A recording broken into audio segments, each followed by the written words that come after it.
Okay, so mapagpalang araw sa inyong lahat.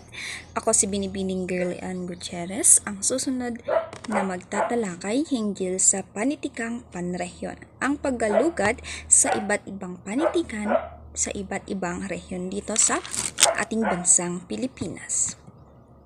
Okay, so ang presentasyong ito ay by yours truly.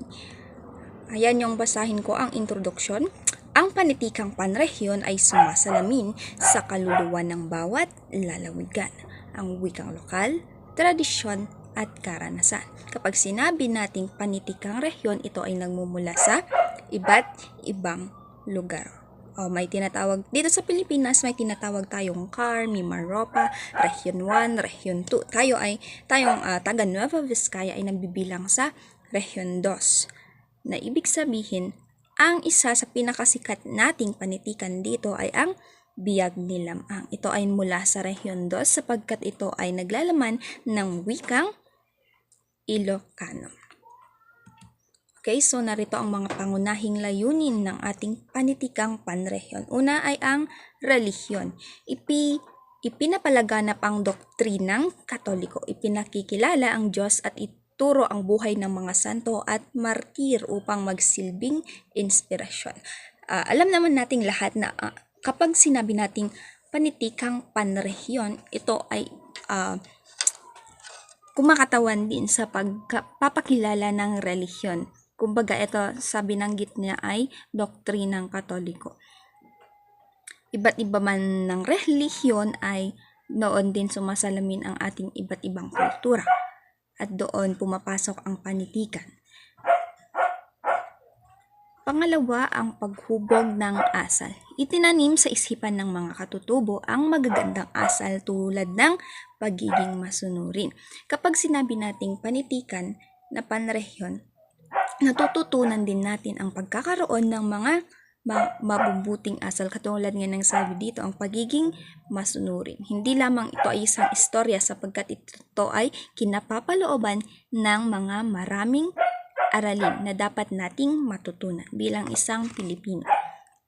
At syempre ang pag-aliw, magbigay ng malinis na aliw sa pamamagitan ng mga dula at awit na may temang panrelihiyon na papalit sa mga lumang ritual.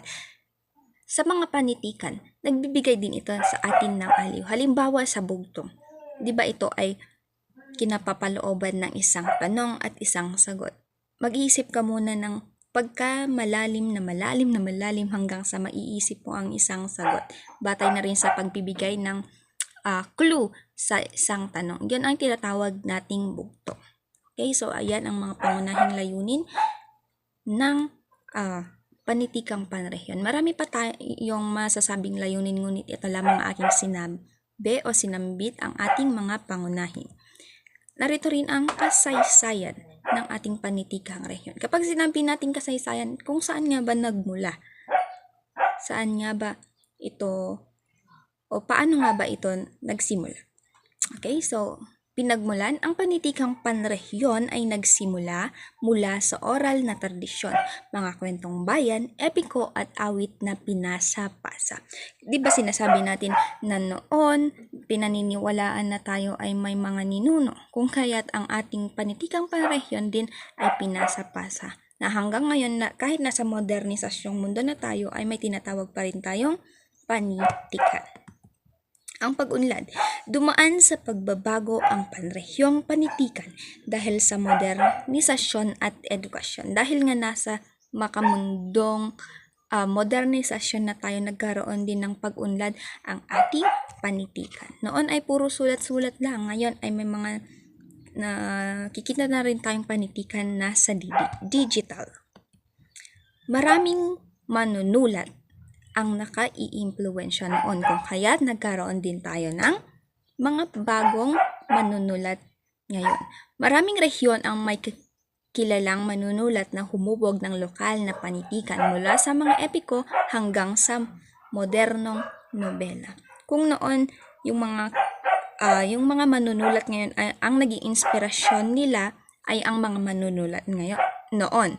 At ang mga manunulat ngayon ay nagbibigay din sila ng inspirasyon sa mga katulad nating mga kabataan, sa mga katulad nating mga estudyante na susulat ng iba't ibang klase ng panitikan, kung kaya't tayo dapat ay magbigay pagpapahalaga sa ating panitikan, hindi lang sa panitikang panrehiyon, kundi dapat sa panitikang pandaigdig. Narito ang elemento at uri. Alam naman na natin to ang mga elemento hinggil sa panitikan. Ang estilo at wika. Ang estilo, panrelihiyon ay madalas simple, ngunit makulay, gumagamit ng dialekto at idioma. Siyempre, sinasabi nating panrehiyon, kaya gumagamit tayo ng dialekto. Kaya sabi ko nga kanina, pagdating sa Rehiyon 2, ang Biag de Lamang, ito ay kinapapalooban ng wikang Ilocano. Ang tema at motibo. Siyempre, ang panitikan, ang isang kwento, ang isang tula, ang isang dula ay kinapapalooban ng tema at ang motibo nito ay magbigay inspirasyon, maging motibasyon, magbigay ng aral. Mga anyo ng panitikan. Ang mga maikling kwento, tula, dula. Ang maikling kwento ay may mga pangyayari na iilan lamang. Hindi katulad ng sa nobela na maraming pangyayari, maraming tauhan. Ngunit sa maikling kwento, ito ay mga nakapaloob lamang na tauhan doon ay ilan. At syempre, ang tula may malaya, may malayang kaluturan, may bilang, may sukat. At syempre, ang dula ay kung saan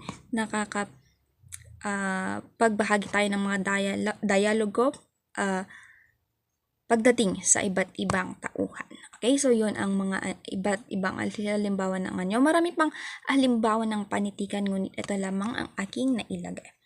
Ito, kung napapansin nyo, ang doktrina Kristiyana, ito ang kauna-unahang nailimbag sa Pilipinas noong 1593. Ito dapat ay ating pahalagahan.